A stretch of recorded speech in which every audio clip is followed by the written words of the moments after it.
الحمد لله نحمده ونستعينه ونستغفره ونعوذ بالله من شرور أنفسنا وسيئات أعمالنا من يهده الله فلا مضل له ومن يضلل فلا هادي له أشهد أن لا إله إلا الله وحده لا شريك له وأشهد أن محمدا عبده ورسوله صفيه وخليله خاتم الأنبياء وسيد المرسلين رب اشرح لي صدري ويسر لي أمري واحلل عقدة من لساني يفقه قولي اللهم انفعنا بما علمتنا وعلمنا ما ينفعنا وزدنا علما آمين يا رب العالمين.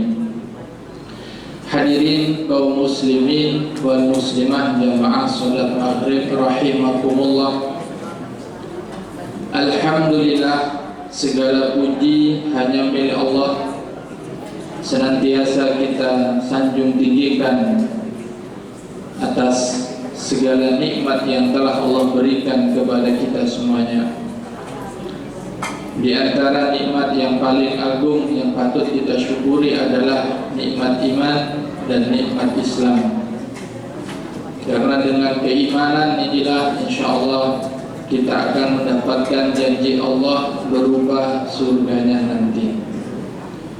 Selawat dan salam tidak lupa kita mohonkan kepada Allah atas junjungan kita Nabi Allah Muhammad sallallahu alaihi wasallam yang telah membawa risalah Islam berpedomankan wahyu dari Allah Subhanahu wa taala, baik berupa kalam Allah yaitu Al-Qur'an maupun wahyu yang melalui lisan Nabi kita Muhammad sallallahu alaihi wasallam. Nabi kita mengatakan, taraktukum amrayni in tamassaktum bihima lan tadillu abadan. Aku tinggalkan, aku wariskan dua hal yang sangat berharga. In tamassaktum bihima, jika kalian berpegang teguh kepada keduanya, menjadikan keduanya sebagai petunjuk hidup kita, la tadillu abadan, maka tidak akan pernah tersesat untuk selama-lamanya. Dua hal yang dimaksudkan oleh Nabi adalah kitabullah wa sunnati rasulih, yaitu kitab Allah Al-Quran dan sunnah-sunnahnya Nabi, yaitu hadis-hadis sahih al-maqbulah. Untuk itu di kesempatan malam hari ini insyaallah kita akan berusaha untuk mentadabburi ayat-ayat Al-Quran dan hadis-hadis Nabi. Semoga dengan ayat dan hadis yang kita kaji ini memberikan pedoman tuntunan buat kita sekalian. Jamaah sekalian yang insyaallah semuanya mendapat rahmat dari Allah Subhanahu wa taala. Di antara doa yang senantiasa kita baca di dalam sholat kita adalah doa ketika kita membaca surah Al-Fatihah, yaitu doa yang berbunyi ihdinas siratal mustaqim. Itu doa yang artinya ihdina, tunjukilah kami, siratal mustaqim, jalan yang lurus. Siratal ladzina an'amta alaihim, jalan lurus itu adalah jalannya orang-orang yang telah engkau beri nikmat. Jadi kita minta kepada Allah, ya Allah tunjukilah kami jalan yang lurus. Jalan yang lurus itu jalannya siapa? Jalan yang ditempuh oleh orang-orang yang telah Allah berikan nikmat. Lalu timbul pertanyaan, siapa orang-orang yang telah diberikan nikmat Allah itu? Itulah yang insya Allah akan kita kaji. Ya, kita setiap hari berdoa meminta membaca ayat ini, ihdinas siratal mustaqim siratal ladzina an'amta 'alaihim ghairil maghdubi 'alaihim waladdallin. Ya Allah, tunjukkanlah kepada kami jalan yang lurus, jalan yang membawa keselamatan, yaitu jalan bagi orang-orang yang sudah Engkau berikan nikmat kepadanya. Siapa itu orang-orang yang telah diberi nikmat itu? Jawabnya ada di dalam Al-Quran juga, yaitu dalam surah An-Nisa. Surah An-Nisa ayat 69. Allah Subhanahu wa ta'ala berfirman, A'udzu billahi minasy syaithanir rajim. Wa may yuti'illaha wa rasulahu fa ulaika ma'al ladzina an'ama Allahu 'alaihim minan nabiyyin wasiddiqin wasyuhada wassolihin wa hasuna ulaika rafiqa. Surah An-Nisa ayat 69. Allah di dalam ayat ini menjelaskan, wa may yuti'illaha war rasulah, siapa saja yang mentaati Allah dan Rasulnya, yaitu Nabi kita Muhammad sallallahu alaihi wasallam, faulaika, mereka orang-orang yang mentaati Allah dan mentaati Rasulnya, ma'alladzina an'ama Allah, mereka nanti akan dikumpulkan bersama orang-orang yang telah diberi nikmat oleh Allah. Siapa orang-orang yang telah diberi nikmat oleh Allah? Ayat ini menjelaskan. Ini menjawab pertanyaan kita tadi. Siapa orang-orang yang telah diberi nikmat? Ayat ini menjelaskan ada 4 orang, 4 golongan yang masuk dalam kategori orang-orang yang telah mendapatkan nikmat besar dari Allah Subhanahu wa ta'ala. Yang pertama, minan nabiyyin, yaitu para nabi. Jelas, nabi ini orang-orang pilihan Allah. Jelas ketaatannya kepada Allah, ketundukannya juga tidak perlu kita ragukan. Bagaimana ia dalam mengabdikan dirinya kepada Allah itu totalitas. Maka wajar ditempatkan di kelompok nomor 1, minan nabiyyin, kelompok para nabi. Yang kedua, wasiddiqin, siddiqin, orang-orang yang benar, orang-orang yang jujur.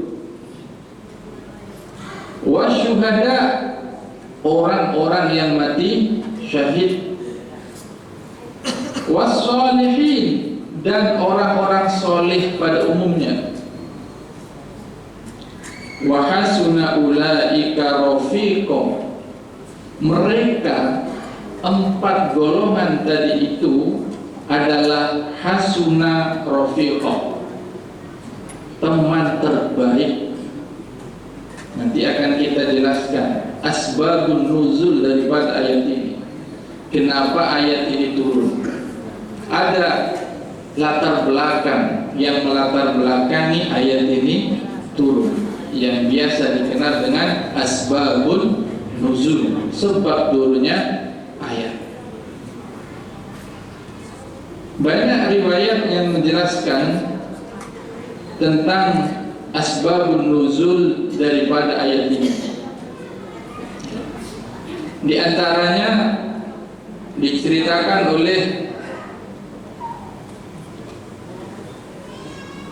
dalam tafsir Ibnu Katsir, di mana Nabi suatu saat didatangi oleh seseorang, yang seseorang ini mengaku sangat cinta kepada nabinya. Bahkan cinta dia kepada Rasul itu melebihi cinta dia kepada anak dan istrinya, sehingga hari-hari yang dia ingin selalu jumpa itu adalah Nabi kita Muhammad Sallallahu Alaihi Wasallam. Sehingga suatu saat ketika beliau bertemu dengan Nabi, terlihat wajahnya itu sedih sekali. Sehingga Nabi bertanya kepadanya, apa yang membuatmu sedih, wahai sahabatku? Maka laki-laki ini menjawab, ya Rasulullah, ada satu hal yang membuatku sangat sedih. Apa itu ya sahabat? Lalu laki-laki ini menjelaskan, ya Rasulullah, aku ini orangnya sangat cinta sama engkau ya Rasulullah. Pagi ingin melihatmu, hadir di majelis ilmumu, sore pun begitu, malam pun begitu, pokoknya hari-hari ingin selalu bersama dengan Nabi. Dan memang satu kenikmatan bisa hadir di majelisnya Nabi. Orang yang sangat mulia, siapapun yang hadir di dekatnya membuat senang. Maka sahabat ini pun merasakan itu, merasakan kedekatan yang luar biasa dengan Nabi, sehingga hari-hari ingin selalu bersama Nabi. Kemudian yang membuat dia sedih adalah, ya Rasulullah, kalau di dunia ini, kalau aku rindu bisa datang ke rumahmu, bisa hadir di majelis-majelis ilmumu, tapi bagaimana nanti di kehidupan akhirat? Apakah aku nanti masih bisa melihatmu? Apa aku nanti masih bisa berkumpul dan bertemu denganmu?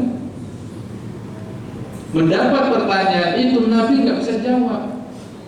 Lalu turun ayat ini memberikan kejelasan bahwa siapapun orang yang mentaati Allah, siapapun yang mentaati Rasulullah Muhammad Sallallahu Alaihi Wasallam akan dikumpulkan bersama Nabi, was-siddiqin, was-syuhada, was-sholihin, akan dikumpulkan di surganya Allah, bisa bertemu dengan para nabi,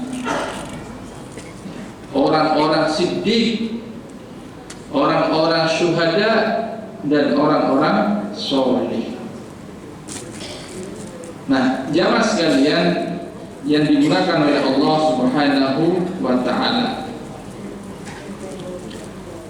ayat ini memberikan pemahaman yang sangat baik kepada kita bahwa di antara syarat utama agar orang itu bisa berkumpul, bisa bertemu dengan nabinya adalah dengan cara mentaati Allah dan mentaati Rasulnya. Kalau mereka, para sahabat, sudah pernah bertemu dengan Nabi, apakah kita yang tidak pernah bertemu tidak punya perasaan yang sama, ingin lebih lagi bisa melihat Nabi? Tentu seyogianya kita, umatnya yang ada di akhir zaman ini pun seyogianya memiliki perasaan yang sama ingin bisa berkumpul bertemu dengan Nabi kita Muhammad sallallahu alaihi wasallam. Nah, di dalam ayat ini Allah menjelaskan caranya. Apa caranya? Secara umum caranya adalah dengan mentaati Allah dan Rasul-Nya. Maka di ayat yang lain dalam surah Ali Imran ayat 31, Allah Subhanahu wa taala berfirman, A'udzu billahi minasyaitonir rajim. Bismillahirrahmanirrahim. Qul in kuntum tuhibbunallah fattabi'uni yuhibbukumullah wa yaghfir lakum dzunubakum wallahu ghafurur rahim. Di antara bukti rasa cinta itu adalah dibuktikan dengan cara mentaati Rasul. Sehingga Allah katakan, Kul, katakan ya Muhammad, in kuntum, jika kalian tuhibbunallah, mengaku benar-benar cinta kepada Allah, cinta kepada Rasul, fattabi'uni, kata Nabi, ikutilah aku. Ikuti siapa? Nabi kita Muhammad sallallahu alaihi wasallam. Yuhibbukumullah, maka Allah pasti akan mencintai kalian. Wa yaghfir lakum dzunubakum, dan Allah akan memberikan ampunannya kepada kita semua. Wallahu ghafurur rahim, sesungguhnya Allah itu Zat yang maha memberi ampun lagi maha penyayang. Apa hubungan ayat ini? Ayat ini menegaskan kepada kita bahwa bukti orang itu cinta kepada Nabi, cinta kepada Rasul itu adalah dengan cara mentaatinya.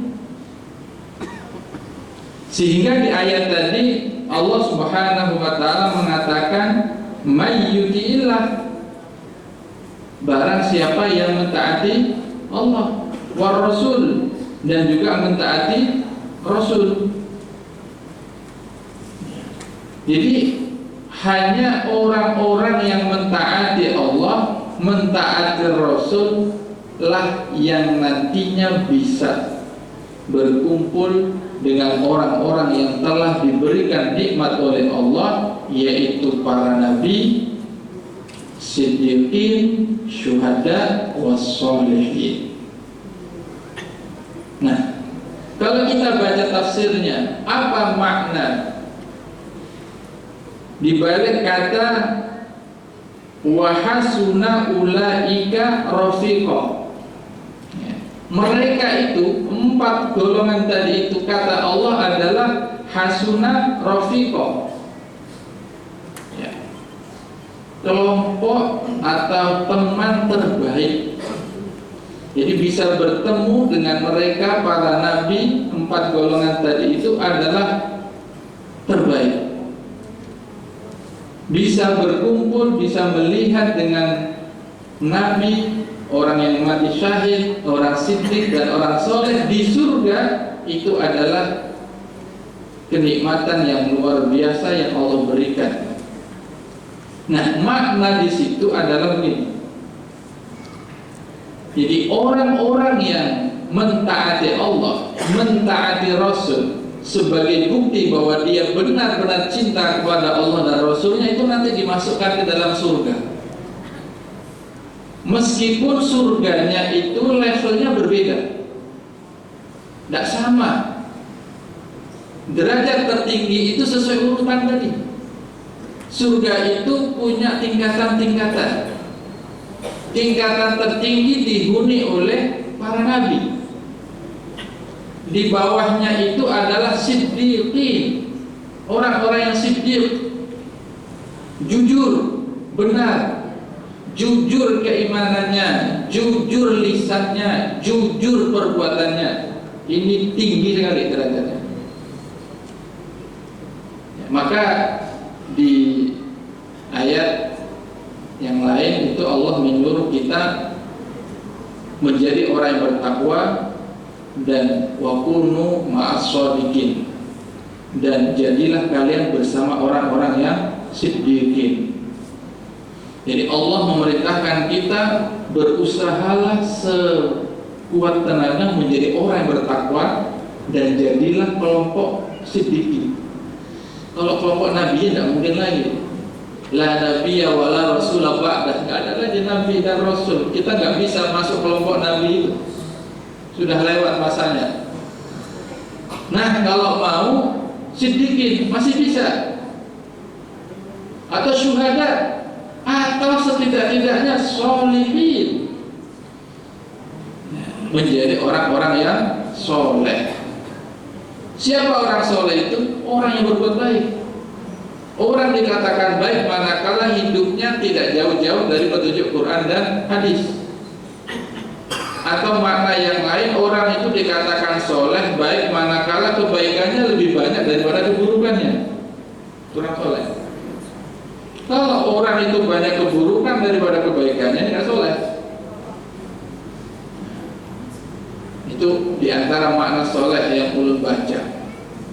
Jadi orang dikatakan soleh manakala kesolehannya, kebaikannya lebih banyak daripada sayiatnya, keburukannya. Ini memberikan penjelasan kepada kita, orang baik itu bukan berarti orang yang pernah melakukan sayiat, kesalahan. Tidak.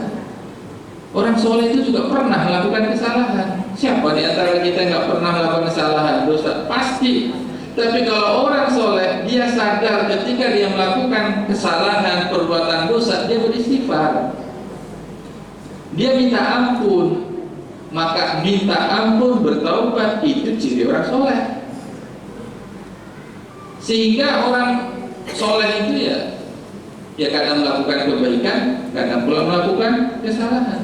Tetapi kebaikannya selalu selangkah lebih dahulu daripada keburukan, selalu lebih berat dibandingkan keburukan. Nah, jamaah sekalian yang dimuliakan oleh Allah Subhanahu wa taala. Apa gambaran as-siddiqin itu? Ya, gambarannya ya Abu Bakar as-Siddiq itulah. Itu yang sudah kita kenal. Abu Bakar as-Siddiq itu gelar diberikan oleh umat Islam kepada sahabat Nabi yang amat mulia, yaitu Abu Bakar as-Siddiq. Beliau jujur dalam keimanannya, benar-benar imannya itu luar biasa. Bukankah di antara sahabat Nabi yang memiliki tingkat kepercayaan yang tinggi kepada Nabi, akan kenabiannya Nabi kita Muhammad, itu adalah Abu Bakar as-Siddiq. Di saat yang lain-lain masih belum percaya, Abu Bakarlah orang yang percaya bahwa Muhammad itu adalah utusan Allah membawa kalimat tauhid la ilaha illallah. Kalimat yang luar biasa, kalimat yang maha dahsyat, menghancurkan berhala-berhala yang ratusan tahun hidup di sekeliling Ka'bah itu. La ilaha illallah, tidak ada ilah kecuali hanya Allah. Sehingga semua Tuhan yang selama ini disembah, Lata, Uzza, Manat, Hubal, itu semua harus dihancurkan dan hanya ditinggalkan satu saja, Allah Subhanahu wa ta'ala. Maka berontak itu Abu Bakarlah yang mengimani itu semua. Ya, maka beliau diberikan gelar Abu Bakar as-Siddiq. Nah, pelajari kayak apa Abu Bakar as-Siddiq itu hidupnya. Kebaikannya luar biasa. Berlomba-lomba dengan sahabat Umar dalam berinfak, dalam melakukan kebaikan, berlomba-lomba. Ya. Nah, jamaah sekalian yang dimuliakan oleh Allah Subhanahu wa ta'ala, kembali ke gambaran surga tadi. Jadi surga tadi, ya, orang-orang yang mentaati Allah, mentaati Rasul, itu nanti hidup di surga, merasai surga, sudah nyaman. apalagi surganya itu dekat dengan Nabi. Nah, yang dimaksud ulaika hasuna rafiqa, yang mereka itu adalah wa hasuna ulaika rafiqa, mereka itu para nabi, siddiqin, syuhada, wassolihin, itu adalah teman terbaik. Artinya nanti akan bisa bertemu dengan orang-orang ini meskipun tidak berada dalam satu level. Itu nanti dijelaskan. Ada, saya baca dalam tafsir Ibnu Katsir itu dijelaskan. Jadi para nabi itu bisa berkunjung, datang ke kita. Kok kita? Mudah-mudahan lah. Amin ya rabbal alamin. Kumpul dengan orang-orang yang dahulu di dunia taat kepada Allah, taat kepada Rasul, cinta kepada Allah, cinta kepada Rasulnya. Itu nanti dikunjungi, datang. Itulah makanya tadi ketika ada orang bertanya kepada Nabi, ya Rasul, aku ini sedih benar. Kenapa kau sedih? Aku khawatir nanti kalau engkau sudah meninggal, aku sudah meninggal, tak lagi bisa ketemu. Kalau di dunia aku rindu bisa datang. Datanglah ke pengajian Nabi, ketemu Nabi, lihat Nabi, senang dia sudah. Dapat bertanya-tanya dengan Nabi, senang dia sudah. Tapi kalau nanti engkau sudah wafat, aku pun sudah wafat, bisakah ketemu lagi ya Rasul? Maka ayat ini menjawab, siapapun dia yang mentaati Allah, siapapun dia yang berusaha mentaati Rasulnya, akan bertemu dengan mereka, para nabi, siddiqin, syuhada, wassolihin, orang-orang soleh. Jadi nanti nabi, orang-orang syahid itu datang ke markas kita itu, surga kita itu. Yang ulun masih bertanya-tanya, bisakah kita naik level itu lah? Lihat di tempatnya nabi itu. Ternyata ulun baca kada bisa Pak ya. Tapi yang atas bisa turun, yang di bawah nggak bisa ke atas. Tuh, levelnya beda. Nah, nabiyin itu paling tinggi. Baru di bawahnya apa? Siddiqin. Di bawahnya lagi siapa? Syuhada. Siapa syuhada itu? Orang-orang yang menjadikan hidupnya itu senantiasa berjuang di jalan Allah. Ya, hari-hari hidupnya ini berjuang di jalan Allah. Puncaknya adalah ia mati di jalan Allah, membela agama Allah, melawan musuh-musuh Allah. Itu syahid. Ini level ketiga. Nah, jadi setidak-tidaknya inilah kita cari. Yang keempat, solihin, ya, atau syuhada. Nah, kalau syuhada ini diantara syahid tertinggi itu adalah berperang, Pak ya, berperang di jalan Allah. Ini kita nggak lagi berperang, jadi syahidnya yang level lain. Karena tingkatan syahid itu macam-macam. Kalau kita baca kalau ya, orang yang mati bencana pun dikatakan syahid oleh Nabi, ya loh. Orang yang tenggelam itu syahid juga. Tapi syahid yang mana tuh itu? Levelnya, level syahid tertinggi itu adalah mereka yang mati ya berjuang membela agama Allah, perang di situ, meninggal dia. Maka orang yang meninggal dalam perang membela agama Allah itu yang disebut dengan orang yang mati syahid, dimuliakan oleh Allah Subhanahu wa taala. Kalau dia meninggal tidak perlu dimatikan. Biarlah dia dengan baju perangnya itu, baju yang berlumur darah itu nanti menjadi saksi di hadapan Allah Subhanahu wa taala bahwa ini dahulu meninggal di medan perang membela agama Allah. Itu kemuliaan orang yang mati syahid. Nah, jamaah sekalian yang dimuliakan oleh Allah Subhanahu wa taala.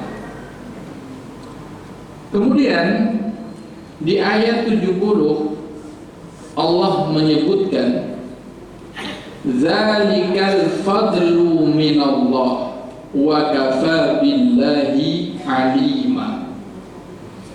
Zalika, yang demikian itu, dikumpulkannya kita, dimasukkannya kita ke dalam surga Allah dan dikumpulkan dengan para nabi, siddiqin, syuhada, wassolihin, itu adalah al-fadlu minallah. Itu adalah karunia besar dari Allah. Ayat ini jamaah sekalian memberikan penegasan kepada kita, kalaupun kita nanti dimasukkan surga, dikumpulkan dengan para nabi, siddiqin, syuhada, wassolihin di surga, itu bukan karena amal kita, tapi itu adalah anugerah Allah. Ya, anugerah Allah. Kata Allah, "Dzalikal fadlu minallah." Masuknya kita dalam surga, dikumpulkannya kita dengan para nabi dan seterusnya tadi, itu adalah fadlu minallah. Kalau kita baca tafsirnya, fadlu minallah itu anugerah dari Allah. Maksudnya apa? Kita masuk surga itu karena kasih sayangnya Allah. Jangan kemudian kita menganggap karena aku beramal gini, amal kita itu gak sebanding dengan nilai surga. Mana ada bandingnya? Kadang kadang hidup di dunia itu cuma 60-70, surga selamanya, itu aja udah gak sebanding. Di surga ada apel, di dunia ada apel, gak banding apel dunia dengan apel surga. Di dunia ada wanita cantik, di surga ada juga, gak banding. Jadi apapun amal kita itu sebetulnya adalah, kalau dibandingkan dengan nikmat yang Allah berikan, itu tidak ada bandingannya. Maka kalaupun kita diberi nikmat itu, sesungguhnya adalah karena kasih sayang Allah. Nah, pertanyaannya kayak apa biar kita disayang Allah? Allah kasih petunjuk agar engkau mendapatkan karunia Allah yang besar tadi. Taati Allah, taati Rasul, itu rumusnya. Maka mudah-mudahan dengan kita mentaati Allah, maksudnya mentaati Allah itu ya apa yang Allah perintahkan kita kerjakan, apa yang Allah larang untuk kita ya kita tinggalkan. Sama kayak itu dengan Nabi. Apa yang diajarkan Nabi sebisa mungkin kita gawi, apa yang dilarang Nabi sebisa mungkin kita tinggalkan. Petunjuk-petunjuk yang sudah Allah dan Rasulnya berikan itu yang kita pedomani. Maka dengan beramal seperti itu mudah-mudahan mengundang ridhonya Allah, ya, sehingga Allah memberikan karunia-Nya kepada kita. Nah, jamaah sekalian yang dimuliakan oleh Allah Subhanahu wa ta'ala, maka ada beberapa hadis itu yang menjelaskan bagaimana amalan-amalan atau syarat-syarat yang bisa kita penuhi agar kita nantinya mendapatkan karunia dari Allah Subhanahu wa ta'ala. Dari sahabat Amr bin Murrah al-Juhani qala, beliau bercerita, qala ja'a rajulun ila Nabi sallallahu alaihi wasallam, telah datang seorang laki-laki kepada Nabi sallallahu alaihi wasallam. Faqala, lalu dia bertanya, ya Rasulullah, dia berkata, ya Rasulullah, wahai Rasulullah, syahidtu an la ilaha illallah wa annaka Rasulullah. Ya Rasulullah, aku sudah bersaksi bahwa tidak ada Tuhan kecuali Allah, dan aku bersaksi bahwa engkau ya Muhammad adalah utusan Allah. Wa sholaitul khamsa, dan aku juga sudah mengerjakan sholat yang 5 waktu yang itu sudah diwajibkan Allah kepada kita. Wa adaitu zakat mal, dan aku juga sudah mengeluarkan zakat hartaku. wa sumtu syahra Ramadan, dan aku juga telah melaksanakan puasa Ramadan. Faqala Rasulullah sallallahu alaihi wasallam, ketika Nabi mendapatkan pernyataan sahabatnya yang mengatakan, ya Rasulullah, aku sudah bersyahadat, ya Rasulullah, aku sudah sholat, ya Rasulullah, aku sudah zakat, ya Rasulullah, aku sudah puasa Ramadan. Apa komentar Nabi? Nabi berkata, man mata ala hadha, siapa yang meninggal dengan melaksanakan hal-hal tadi, bersaksi tidak ada Tuhan kecuali Allah, Muhammad sebagai Rasulnya, dia jaga sholat 5 waktunya, dia tunaikan zakat kalau memang sudah waktunya, dia kerjakan puasa Ramadan. Kata Nabi, man mata ala hadha, siapa yang meninggal dalam keadaan demikian, kana ma'an nabiyyin, maka orang ini nanti akan berkumpul ya bersama para nabi, wasiddiqin, dan orang-orang siddiq, wasyuhada, dan orang-orang yang mati syahid, yaumal qiyamah, pada hari kiamat. Hakadha wa nasaba asabi'aihi, Nabi ketika berkata berkumpul itu sambil memberikan 2 isyarat jari ini, dekat loh, nggak ada pemisahnya, jadi kumpul beneran, jadi ketemu sungguhan. Kemudian Nabi menyampaikan, ini syaratnya yang harus kita ingat selain yang melaksanakan tadi, apa tadi? Sholat, zakat, puasa, ada satu syarat yang harus kita jauhi bujur-bujur. Kata Nabi apa? Malam ya'uqal walidayh, selagi orang itu tidak durhaka pada orang tuanya, selagi orang tadi tidak melakukan kedurhakaan kepada kedua orang tua yang telah membesarkannya. Jadi Bapak Ibu sekalian, kedudukan orang tua itu luar biasa tingginya. Syahadat tidak ada gunanya, sholat tidak ada nilainya, zakat, puasa, manakala anak berani durhaka sama orang tua. Itulah makanya Nabi berkata, selagi orang tadi tidak melakukan durhaka kepada orang tuanya, dia kerjakan sholat, dia zakat, dia puasa, insya Allah sesuai dengan hadis ini akan bisa bertemu langsung dengan Nabi. Di mana? Di surganya Allah Subhanahu wa Ta'ala. Nah, jadi huququl walidain itu artinya apa? Durhaka kepada kedua orang tua. Itu dosa yang besar, ya, dosa yang sangat besar. Maka ketika Luqman ya menasihati anaknya, la tusyrik billah, jangan melakukan kesyirikan kepada Allah, inna syirka la zulmun adzim, karena syirik itu adalah dosa besar. Setelah itu apa nasihatnya? Nasihat berikutnya adalah perintah untuk berbakti kepada kedua orang tua. Ya, setelah mentaati Allah dan Rasulnya, berikutnya adalah perintah menjadikan anak yang berbakti kepada kedua orang tuanya.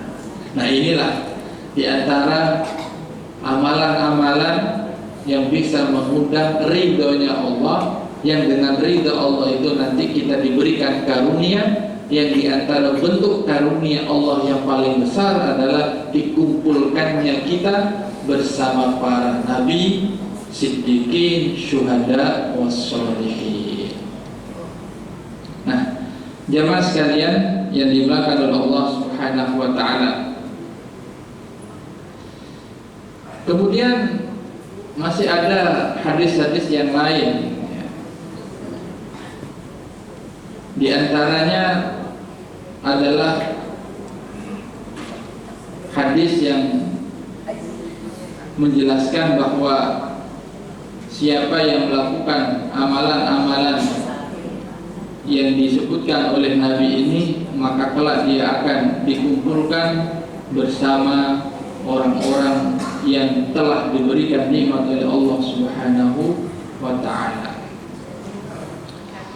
Dulu bacakan hadisnya.